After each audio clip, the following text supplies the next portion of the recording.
Majelis Hakim Pengadilan Negeri Palembang memvonis Riko Supriyanto Wijaya terdakwa maling HP dengan ngancem pakai senjata landep dengan pidana kurungan penjara selama 2 tahun penjara dengan mewajibkan bayar biaya perkara sebesar Rp5.000.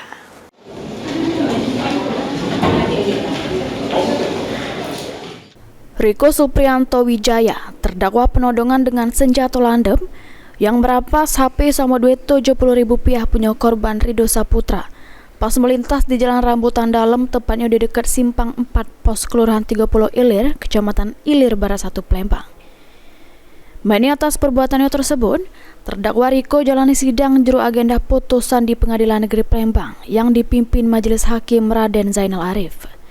Juru dakwaannya, Majelis Hakim nyatakan, terdakwa Riko Supriyanto Wijaya sudah terbukti bersalah melakukan tindak pidana maling dengan kekerasan juru keadaan memberatkan, sehingga menghukum terdakwa dengan pidana penjara selama 2 tahun, serta membebankan terdakwa biaya perkara sebesar Rp5.000. Kekerasan dan diakan selama pidana pencurian dengan kekerasan dalam keadaan membakar, menjatuhkan pidana kepada terdakwa oleh karena itu dengan pidana penjara selama 2 tahun.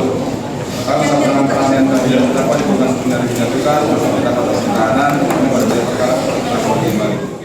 Sebelumnya terdakwa Riko Supriyanto Wijaya dituntut jaksa penuntut umum pidana penjara selama 3 tahun dengan pasal 365 ayat 1 ayat 2 ke 1 KUHP. Heru Wahyudi, PAL TV.